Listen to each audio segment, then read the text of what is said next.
مطبخ نوايا المجتمعي مش مجرد مكان للأكل، دي تجربة إنسانية اتجمعت فيها الأحلام والشغف والرغبة في التغيير من أطراف كتير. هي فكرة بدأت من الإيمان بإن الستات في قرية أبو سير عندهم الطاقة والقدرة على التغيير بس لو لقوا الفرصة المناسبة. لورا وتيم نوايا وماريان قدروا يخلوا الطبخ اللي هو جزء من الحياة اليومية للستات أبو سير وغيرهم كتير مساحة تمكين حقيقية، مساحة بيشاركوا فيها مهاراتهم وبيوثقوا وصفات تراثية كتير منها كان تقريبا اختفى، وبيخلقوا من خلالها مصدر دخل وقيمة وحكاية تستحق إنها تتقال. في مطبخ نوايا كل طبق هو حكاية عن الأمل والتعاون وعن إزاي الحلم والإصرار ممكن يوصلونا من أكلة بسيطة لحلم كبير. اسمي ماريان. أول مرة أنا جاي في مصر كان 1977. لذيذة قوي ومجنون خالص. ما فيش حد بيشوف مصر كمان. الناس بيجي هنا في السياحة هم بيشوفوا البلد، المتحف، الأهرامات، بيشوف اللوكان ده حاجة كده، لكن ما فيش حد بيشوف أي حاجة زي دي. لكن دي ممتاز. أنا عايزة أعمل حاجة على نفسي. كان عندي واحد بيت في كندا أنا بعته واشتري كلاب، وواحدة أنا كان بأخذ فكرة أنا بيعمل إيه هنا.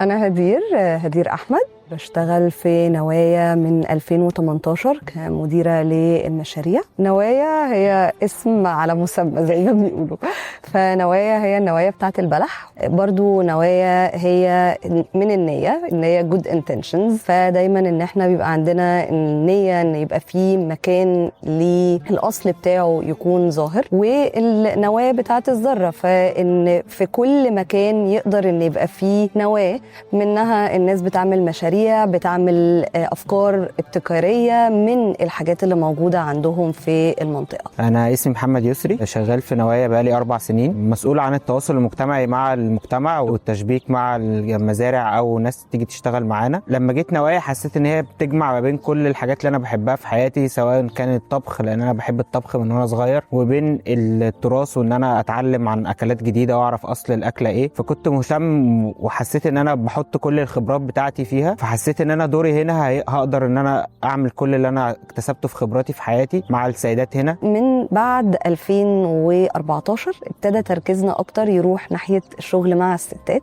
فالستات موجودين فين؟ الستات موجودين في المطبخ. تعرفت على نوايا من 2011. بداية كانت نوايا شغالة في الزراعة مع الرجالة في المنطقة، فجوزي كان واحد من ضمن الفريق، وعمي وعمتي أم عبد الله دي كانت الست الوحيدة في فريق الرجالة للزراعة. شغلنا في الأول متوجه أكتر مع الرجالة، بس احنا هدفنا دايما هي فكرة التنمية الريفية بشكلها الأوسع. احنا مكان ريفي جدا جدا، ممنوع أي ست تطلع بيه تشتغل بره أو تشتغل في المنطقة بس كده، يعني آخرها الساعة 6 الساعة 5 المغرب لازم تكون في البيت. فالتحديات كانت ان هم مثلا معظم الستات اللي شغاله عندنا في المطبخ ما كانش كلهم عمرهم ما اشتغلوا قبل كده، فهم خرجوا من المطبخ جم نوايا عشان مثلا اجوازهم كانوا شغالين مع نوايا قبل كده في مشاريع الزراعه. فواجهنا طبعا مشاكل في الاول، مثلا في رمضان ان احنا كانت الستات بتتاخر لبعد العشاء، ممكن الست تبقى قاعده معانا هنا شغاله ومش عامله فطار في البيت، فحاجات زي كده كانت بتظهر ان في مشاكل مثلا في البيت فييجوا يتاخروا. حسيت ان ده بيبقى عامل مشكله شويه لان هم ما تعودوش ان ستاتهم تتاخر بره. فجت من هنا اول فكره ان انا كنت اقترحت ان احنا نعمل يوم فطار مجتمعي نعزم فيه كل السيدات باهاليها، ويكون يوم كانه عائلي كلنا مع بعض، فالستات تقدر تجيب جوزها تجيب باباها تجيب مامتها على حسب اللي متوفر عندها في العيله ان هو يحضر، ونبقى عاملين يوم فطار لينا كلنا مع بعض، وفي نفس الوقت كل الناس تتعرف على بعض فيعرفوا ان احنا كلنا اسره مع بعضينا. فهم لما شافوا الناس اصلا مهتمين باللي احنا بنعمله واللي احنا بنعمله ده ليه قيمه، خلاص اتقبلوا الموضوع ده. حتى لما جينا بقى في موضوع الاكل التراثي، لما جينا نجمع الستات كانت بسهوله جدا ان احنا نجمع الستات، لا تعالوا انتوا هتستفادوا، احنا استفدنا من ده. فكان في خلفيه ان في حاجه اسمها مطبخ للستات. انت شغاله مع ناس محترمه، شغاله مع ناس بتخاف عليكي، شغاله مع ناس بتحبك، شغاله مع ناس بتوريكي الصح فين اللي انت تقدري تعمليه. فبقى مثلا جوزها عارف ان مراته بتروح المكان ده بتتعلم، مش مجرد ان هي بتشتغل، هي بتتعلم وجايه تفيد الاسره بعد كده، مش مجرد ان هو مقابل مادي، لا هو في مقابل برضه من ناحيه التاثير في الاسره، من ناحيه الوصفات اللي ابتدت ان هي تخش عندهم في البيت، من ناحيه الصحه على الاطفال بتوعهم، من ناحيه كمان ان هم بقوا حاسين بقيمتهم، ودي اكتر حاجه بقيت الاحظها جامد يعني. انا اهم حاجه اتعلمتها في نوايا بجد بجد، انا غاده، انا نفسي اديهم مكافاه على اللي هم عملوا فيه، عشان انا من 5 سنين فاتوا انا ما في الغدا دي خالص. لا، نوايا بتزق الناس لقدام، مفيش حد فاشل، احنا كلنا ناجحين، بس كل واحد شاطر في حته معينه ولازم نستغل الحته اللي هو شاطر فيها. ودايما احنا عندنا ال 25 ست بتوعنا، كل ست فيهم ليها قرارها وليها حاجه شاطره فيها، حتى لو طبخه بسيطه، لو اكله، لو تنظيم، لو نظرتها اصلا للامور، فده دايما نوايا بتحترمه. مش لازم يكون نوايا موجوده طول الوقت عشان الستات تشتغل، لا احنا كان هدفي طول الوقت ان انا لو ما جيت همشي او هروح شغلانه تانية او لو المشروع انتهى، السيدات تفضل مكمله من غير اي مشكله، وده اللي كنت بحاول انقله ليهم طول الوقت يعني.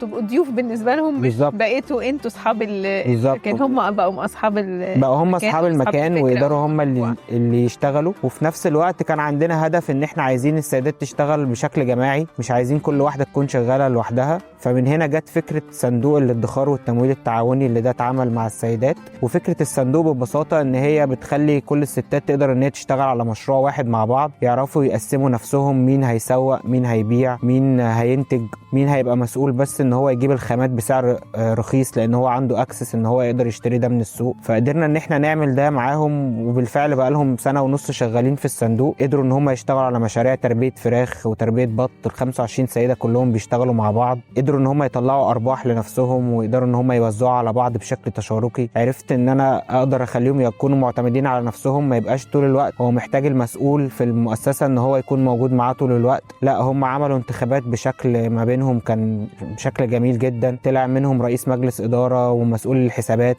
مسؤول لبنك الخامات. بنك الخامات ده هدفه ان هو يكون مثلا في موسم القمح يقدروا ان هم يشتروا القمح بكميه كبيره ويقدروا ان هم يشتروه من بنك الخامات مره واحده، فيبقى السعر اقل بالنسبه لهم. بس الجزء اللي احنا ركزنا فيه اكتر على ان الشغل يبقى المطبخ للمجتمع كان مطبخ نوايا المجتمعي، وده اللي احنا ابتدينا من خلاله نركز اكتر على الاكل التقليدي والاكل التراثي. فابتدينا نلاقي ان من خلال المدخل الاكلات التقليديه ان ممكن يبقى فيه فرص مختلفه، سواء للستات ان هم يكونوا بيتعلموا لنفسهم وللاسره بتاعتهم ان هم يكونوا بيشتغلوا على التغذيه، وكمان ان هو يبقى فيه من المنتجات التقليديه اللي الستات بتعملها في بيوتها ان يبقى فيه فرص دخل ليهم. وان احنا كمان نقدر نبني وصله ما بين المدينه وما بين البدرشين او الريف، ان احنا فقدنا للاسف الرابط ده. فازاي ان احنا نرجع تاني نعرف اكتر عن اكلنا، نتعلم اصلا المصدر بتاعه ومين المنتج اللي ورا الاكله بتاعتنا.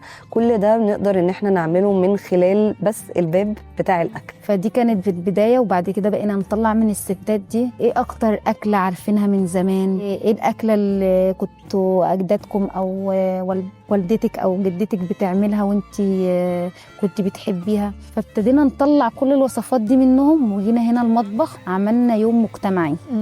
اليوم ده كان يوم تجارب، ان احنا كل ست بتجرب الوصفة بتاعتها، بس مش بتجربها وبس يعني، وهي بتعمل الوصفه بتعملها بالتقليدي بتاعها خالص اللي هي عارفاه. بس مثلا انا واقفه هاخد منها كل المكونات اللي هي تحطها وهوزنها عشان اكتبها، عشان الوصفه تفضل عندنا في كتاب الوصفات. ايوه بكده احنا ما غيرناش حاجه في التقليدي، وفي نفس الوقت وثقنا الوصفه عشان لو حد حب يعملها بعد كده تبقى موجوده عندنا. قدرنا ان احنا نشتغل مع الستات ان احنا نجمع وصفات من المطبخ الريفي في البدرشين، وان احنا نوثق الاكلات دي في كتاب، بحيث ان يبقى ده حاجه نقدر نعرف بيها الناس بره المدينه، وكمان ان احنا نحافظ على الوصفات دي ان الستات تقدر برضو ترجع للكتاب ده من المنطقه هنا وتطبخ الوصفات دي تاني في بيوتها. بس في كل منطقه في وصفه مميزه بيها المنطقه دي. فاشتغلنا من خلال مشروع جوجل للثقافه والفنون على ان احنا نوثق 25 قصه لاكلات تقليديه من على مستوى الجمهوريه. فازاي ان احنا نقدر من كل منطقه يبقى في أكلة فعلا بتميز المنطقة دي، ودي نوع جديد نقدر نفتح بيه شغل اهالي المنطقه دي او المجتمع اللي عايش في المنطقه دي. هل انت كنت من الناس اللي شاركت بوصفه من الوصفات القديمه او اللي كنت بتاكليها مثلا في البيت مع الاهل او كده، لكن مش منتشره بالضروره في حته تانية؟ لا انا ما اشتركتش باكله، بس بقيت من الفريق اللي بيدور مع الناس التانية على الاكلات. يعني مثلا بقيت بروح اسال ستي انت ايه الاكل اللي كنتوا بتاكلوه زمان. والاكله اللي بتفكرني قوي قوي قوي بجدتي هو الدشيش. ده عباره عن ايه الدشيش ده؟ الدشيش عباره عن قمح بيتدش على الرحايه، بيتعمل بشوربه بقى، بشوربه بقى الموجود، شوربه بط، شوربه وز، شوربه لحمه جملي. دي فعلا فعلا ان انا كل اللي ما والدتي بتعمله دي اللي فعلا بيفكرني بسكة. طيب ايه الوصفه اللي انت ما كنتيش تعرفيها وتعرفتي عليها هنا وحبيتيها جدا؟ لا في وصفات كتير، يعني في الدبدوب.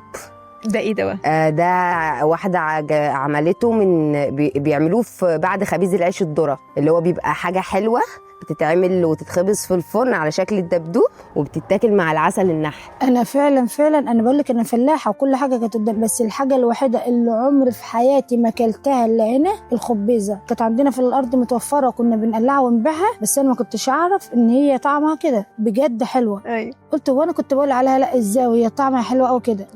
انا حبيت وصفات كتيره قوي. البصاره ديت انا رجعتني بايام زمان جدا، ايام ما كنا بنقعد في الغيط وناكل بصاره وبالعيش البط او بالعيش القمح الناشف، حبيتها جدا. البصاره يعني بصارة العدس على رجلة، لان انا كنت اعرف الرجلة عادي ان هي حاجة بتطلع في الارض بس ملهاش لازمة. فلما جيت هنا لا لقيت ان الرجلة ديت هي، حتى في ستات من اللي موجودين معانا كانوا فكرهم ان الرجلة دي اكل للفراخ بس ما يعرفوش اصلا ان الرجلة دي بتتاكل. ولما جيت اقرا عنها لقيت فوائدها كتيرة جدا. فلما دقت بصارة الرجل على عدس، انا كان بالنسبة لي البصارة اللي هي البودنج الخضراء اللي احنا بناكلها في المدينة عادي جدا. أيوه. فلما ابتديت ادوقها لقيت طعمها حلو جدا وعجبتني جدا. يعني دي من اكتر الحاجات اللي حبيتها. بجربها لازم اجربها.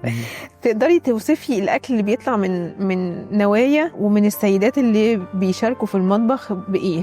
اكل معمول بحب ونفس. ايوه طبيعي. جدا وطبيعي، لان حلو قوي. يعني لما بنروح اماكن ممكن يبقى الاكل طعمه حلو والريسبي مظبوطه كل حاجه على الشعرة، بس لما نيجي ندوق ما بيبقاش فيه النفس اللي بنبقى مستنيينه. وهو ده يعني اكتر حاجة انا بحسها في الاكل، اكني باكل في البيت. طب اتعلمتي ايه مع نوايا؟ لا حاجات كتير. يعني مثلا التسويق، التسعير، ان انا اعمل وصفة كاملة واكتبها بالمقادير بطريقة التحضير بتاعتها. ازاي نكمل اصلا لكل فرد الكميات اللي هو يقدر ياكلها، نطلع وجبات ازاي. اتعلمت بردك التنظيم. انا كنت بحب ده كشخص بس ما كانش عندي الحرفة فيه، ففي نوايا خدت تدريبات ان انا اتعلمت ده. كنت بتكلمي على انه يعلمك انه نقلل الهدر، ان احنا نبقى بناكل الاكلات التراثيه القديمه وفوائدها وكمان الصحيه. ايوه هي تراثيه بس صحيه كمان، ان هي صحيه على البني ادم، تخليكي تحسي بقيمتها اكتر. احنا مش عارفين معنى كلمه تراثنا ايه. تراثنا ديت معناها الاكل اللي ورثناه، الحاجه الوحيده اللي احنا ورثناه من اجدادنا هو الاكل اللي احنا يعني ورثناه. الاكل المظبوط. لا الاكل الصحي مش المظبوط. في الاكل المظبوط اللي ممكن تمشي باي اكل وخلاص. لا الاكل الصحي اللي انت حابه تاكليه زي بتاع زمان. الاكل الصحي، ما احنا كلنا الاكل الصحي حلو جدا، طعمه حلو فيه كل المكونات وحسن في ريحه زمان. وفي وحتى اللي ما كلوش قبل كده. يعني عايزه اقول لك انه الاكل اللي اتحط على الطبليه النهارده ما نعرفش منه الا حاجه واحده الفطير انما طعمه حلو برضه ومختلف خالص. انما كل حاجه من دول احنا قعدنا يعني سيبنا الفطير اخر واحد علشان احنا كل الحاجات التانية قاعدين عمالين نجرب فيها لان احنا ما دقناهاش قبل كده. كلنا اكلنا وانبسطنا بالاكل.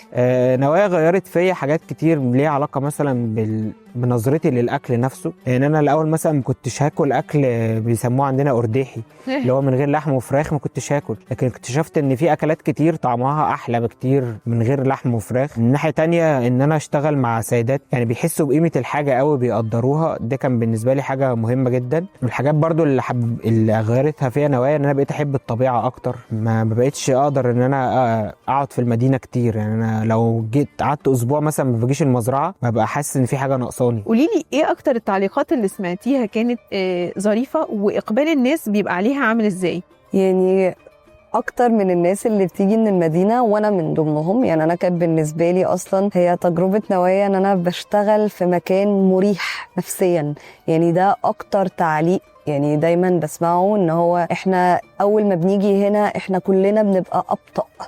ففكرة سرعة المدينة لما بنيجي هنا البيس بتاعنا بيختلف تماما. والتعليقات طبعا اللي ليها علاقة بالاكل، يعني اللي هو يا انا ده فكرني باكل كنت باكله وانا صغيرة من جدتي. دايما في حتة كده ان احنا بنرجع نصحي شوية ذكريات الناس تفتكر كلها عندنا، وكلها موجودة عندنا بالظبط. كلنا يعني هي مشتركة، بس ممكن يكون المكون ده لا مش هو ده بالظبط، لا ده يعني كلها موجودة بالظبط. وكمان فكرة ان احنا المطبخ هنا احنا مش بس بنعمل اكل تقليدي من غير ما نطور فيه، يعني مهم نحافظ على الوصفة ونحافظ على ازاي هي بتتعمل تقليديا، بس ما يمنعش ان احنا زي ما احنا محافظين على الوصفة نقدر نشتغل على تطويرها، بحيث ان الذوق يبتدي الجديد اللي هم الناس عايزة تاكل حاجات مختلفة. طب احنا مطبخنا برضو المصري يقدر ان هو يبقى متطور، ويقدر ان هو يستخدم المكونات اللي موجودة حواليه ونعمل وصفة جديدة مختلفة. حلمك ايه وطموحك ايه؟ طموحي النوايا ان مطبخ يكبر بعدد ستات اكتر من المنطقة يبقوا بيستفادوا منه. طموحي برضو ان تجربة نوايا ما تبقاش بس تجربة موجودة في البدرشين، تبقى في مطابخ وجمعيات تانية تكون مهتمة ان هي تطبق التجربة دي في المجتمعات بتاعتها، وان يبقى في كل محافظة من محافظات مصر نوايا لأكلة تقليدية ان الناس تقدر تروح تتعرف على المنطقة من خلال المطبخ بتاعها. الطموح بتاعي ان احنا نوصل المطبخ ده ان هو يوصل لكل الناس، وغير ان هو بس يبقى هدف للربح، لا يبقى هدف للتوعية. نفسي ان احنا اهم حاجة عندنا ان احنا نوعي ناس اكتر تفهم فكرتنا، ان احنا مش بنعمل مطبخ اللي هو ربح او ان احنا بنعمل اكل او جولات كده بس، لا احنا بنقدم فكرة الناس محتاجة تأمن بيها، وان احنا نتوسع يبقى الناس فاهمة ان الاكل التراثي مش لا هو هيتخني ده السمنة البلدي، لا يا جماعة احنا كلتنا صحتنا حلوة، وكان صحتنا الاول حلوة اصلا وما بنحتاجش علاج كتير عشان اكلنا كان صح وطبيعي. يعني طموحي في الشغل هنا ان انا الاقيهم قادرين ان هم يشتغلوا باعتماد كلي على نفسهم، يقدروا ان هم يشتغلوا بدون تدخل ليا تماما، وبدون ان هم ما يحتاجوا مننا اي مساعده. دي من الحاجات اللي انا بطمح ليها طول الوقت يعني. وبرضه ان انا الاقيهم موجودين في المدينه، يعني ان انا الاقي ليهم مطعم او محل ومنتجاتهم بتقدر توصل للناس بشكل اكبر. فطموحي ان ده يقدر يوصل لكل الناس في اي وقت، وان هم نبقى متاحين اكتر للناس، نقدر ان احنا نغطي كميه كبيره من الناس ان هي تاكل اكل صحي. دي من اكتر الحاجات اللي تهمني يعني. خلي بالكم من صحة أولادكم اللي طالعين، مش من صحتنا احنا، من صحة أولادنا اللي احنا عايزينهم يشيلوا اسمنا ويحافظوا علينا فيما بعد. نوايا بتمثل لك ايه؟ نوايا بتمثل لي ايه؟ لا هي كتير بصراحه، يعني انا بالنسبه لي نوايا هي بتمثل شخصيتي، عشان فعليا هي اللي اسست شخصيتي الجديده. بيتي التاني حياتي كلها. من المشاريع اللي الواحد يقف قدامها كده ولا تعزيم سلام. كلام الستات كلها اللي احنا عرفنا نتكلم معاها، يعني احنا كنا جايين هنعمل انترفيو او 2 بس من كتر حماس السيدات ومن كتر كلامهم اللي طالع من القلب تحس لا انا هسمع الثالثه وهسمع الرابعه وهسمع الخامسه. يعني كلامهم كله جميل وواصل على طول لقلب الواحد، انه الناس مش بتقول وكلهم مش بيقولوا كلام شبه بعض، انما الكلام في الكور بتاعه واحد. الحاجة اللذيذ مع نوايا أنا شايفة الستات دول لما هم كان بيبتدي هم جوزت على 16 سنة، جبت 2 عيال على طول، كان عايش في البيت ما كانش بيطلع من البيت. دلوقتي هم ممكن قعدوا قدام 100 ناس وأكلم في شغل كتير، الفوكس يعني على الأكل، لكن أعرف الأهم حاجة هنا مش الأكل، الأهم حاجة الستات. ما ده اللي كان مدخل. الستات ممتازين، هم عايشين هنا من وقت كتير، وعلى طول أنا بيقول أنا عايز ناس يجي ويشوف أنتوا بيعملوا إيه بالنسبة للستات. يا بل الأكل نعم الأكل. أيوة لا الشغل بتاعتك ستات صحيح، ده مهم صح. احنا عايزين نعمل حاجه تكون هنا في المزرعه وبتجيب كل الناس بتوع المدينه، بمختلف اهتماماتهم. من هنا جت فكره مهرجان الريف اللي احنا عملناه لسنتين ورا بعض، ودي كانت فكرته ان انا عايز اجمع كل المظاهر بتاعه الريف في مكان واحد، فيبقى في مكان في سوق، في مزارعين كتير بيقدروا ان هم يبيعوا المنتج بتاعهم. من ناحيه تانية في دروس طبخ، الناس تقدر ان هي تشترك معانا في اي درس طبخ مختلف، يقدروا ان هم يعملوا معانا منتج. طب ودي بتحصل كل قد ايه يا يسري يعني؟ دي بتحصل كل سنه يعني، وكل الناس تقدر تيجي بالظبط تشارك فيها صح؟ طب وغير كل سنة دي بيبقى في حاجات تانية ممكن الناس تيجي من وقت للتاني، مثلا تقضي يوم أو تعمل اكتيفيتيز أو حاجات شبه كده؟ احنا الرحلات بتاعتنا كلها موسمية، فاحنا عندنا 3 مواسم أساسيين هم دول أكتر وقت الناس بتقدر إن هي تيجي فيه بشكل كثيف، وغير كده احنا طول السنة شغالين عادي. أي حد يقدر يجي في أي وقت، بس يحجز من قبلها بيومين عشان احنا بنشتغل كل حاجة فريش، مفيش أي حاجة عندنا مجمدة أو كده. من الرحلات الكويسة عندنا في موسم المانجا، ده من اكتر الاوقات اللي بتيجي لان المنطقه هنا مشتهره بالمانجا اكتر حاجه. وفي موسم البرتقال واليوسفي، دي برضو من الحاجات بتبقى في الشتاء وبيبقى من المواسم التقيله برضو عندنا. وعندنا موسم البلح، فبنتعاون مع مزارعين برضو موجودين في دهشور في موسم البلح، وده متاح عندنا طول السنه ان اي حد يقدر يحجز في اي وقت ويجي يعمل كل الانشطه. السوشيال ميديا، الفيسبوك او الانستجرام، او من خلال الانستجرام اقوى حاجه في الحجز، وبيقدر ان هو يحجز. احنا عندنا اقل عدد 7 افراد، ده اللي بنقدر نوبريت بيه، وبيقدروا ان هم يجوا في اي وقت يحجزوا بس معانا ويجي. وغير كده او يفطر او يشارك في حدث موجود كده. هي الفكره كلها ان احنا بنبقى عايزين نشجع اكتر فكره ان من المزرعه للطبق على طول. ايوه. ففي مواسم زي موسم الكرنب والحاجات ديت، لما بيبقى حد جاي درس طبخ بيقدر ان هو يقطف كل الخضار بتاعه من المزرعه ويجي هنا يعمل البروسيس من اولها لاخرها. مع ده بقى بيبقى في حكاوي من الستات، الكرنب دوت مهم بالنسبه لهم في ايه، حاجات زي كده. وعجبني برضو في نوايا انه هو مشغلين اماكن مختلفه كتيره، وهي في الاخر للمطبخ، يعني تحس انها فعلا هي نواه لحاجات تانية كتيره بتحصل في اماكن مختلفه، ففيها تمكين، فيها خلق فرص عمل لدوائر واسعه كتيره، والبذره بتاعتها هي المطبخ بالظبط. فهي فكره ان هو مطبخ مجتمعي. ليه بنقول مطبخ مجتمعي؟ هو مهم طبعا ان هو يكون بيشتغل مع المجتمع اللي حواليه، فده كان من أوائل الحاجات اللي احنا اشتغلنا عليها، زي ما اشتغلنا مع ستات من 5 قرى ان هم يبقوا عارفين اكتر عن التغذية، يبقوا عارفين اكتر عن حاجات ليها علاقة بازاي بنشتغل جوه المطبخ كفريق عمل، ازاي ان احنا بنعمل وصفات قياسية، وان احنا مش شوية ملح، لا عايزين نبقى فاهمين شوية الملح دول عاملين ازاي. بس برضو كان مهم ان احنا نشوف مزارع حوالينا نقدر ان احنا نربط المطبخ بيها، سواء عشان ان احنا نكون بنجيب المكونات بتاعتنا من المزارع دي، وكمان عشان يبقى جزء من البرنامج بتاع الجولات سياحة الطعام اللي بتتعمل بشكل موسمي في المطبخ المجتمعي وفي المزارع، ان هي تبقى بتعمل الرابطة دي من الاول الارض لغاية الطبق، وان احنا نشوف التسلسل بتاعها، ومين كمان اللي بيشتغل على سواء المحصول كمزارعين أو كسيدات في المطبخ. فابتدى ده يلفت نظرنا إن مهم إن يفضل في استمرارية لنقل المعرفة المتوارثة من جيل لآخر. أنا فكرت العيال يجي هنا واشتغل سوق مع الحيوانات، بعدين اشتغل مع الستات عشان عندنا مطبخ هنا، الستات هوريهم طبيخ وحاجات كده. حلو قوي. الفكرة بتاعتي أنا عايزة أشوف كل حاجة بتشتغل مع بعض زي الكورة، تغيير يحصل للكل مش لحد واحد. وكل مرة إحنا أعمل حاجة حد هيجي وبوس. أيوة. وبيقول ده فكرة ممكن إحنا أعمل كذا. صح. الشغل بتاعتي أنا عايش هنا في المزرعة، أنا بشتغل عنكبوت. أول حاجة أنا هنا ناس بيجي وأنا أمسكهم وأشوف عندك كيف. أيوة.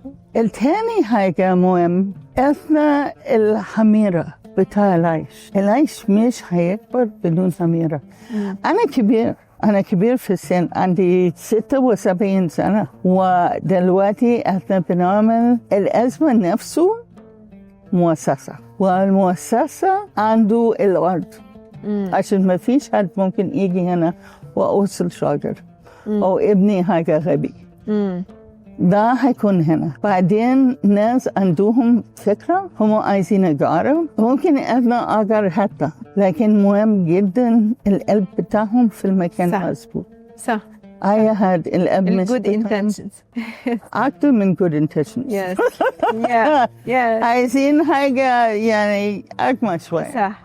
دلوقتي أنا بحاول أعمل المكان هنا عشان ناس تاني هيشتغلوا. ده الفكرة بتاع الجنينة. ده الطموح بتاع حضرتك، انه يبقى المكان ده زي السيدز او ده زي النوايا. يس النوايا. بالظبط زي النوايا اللي بتعمل حاجة حلوة، حاجة خير، حاجة بتساهم بطريقة بوزيتيف لكل حد فيها. People come here for the therapy. We have had many Gazan refugees come here for the day because they have forgotten what it's like to see grass. And they want to come back. And we're happy to have them come. It's a lot of work. And when you're with them and there's so much pain. So much pain. But at the end, you can feel that the pain has moved. The organic aspect is what it's all about. And it's beautiful. It's wonderful. It is. And what they have done here is, I'm amazed. I'm delighted. كل حاجة بتحصل هنا يعني حاجة عظيمة. واحنا الحقيقة يعني مش هقدر اتكلم او اقول واشرح احساسي بيها او احساسنا كلنا الحقيقة. يعني كل حاجة احنا عدينا عليها هي فعلا مميزة بناسها، بالطريقة اللي ماشيين بيها، بطريقة احساسهم بكل حاجة. احنا بالنسبة لنا دي حاجة طالعة من القلب قوي. يعني مش عايزين نعطل حضرتك اكتر من كده. احنا we already kept you late. I know that. Pretty soon I need to go because I don't see it well at night.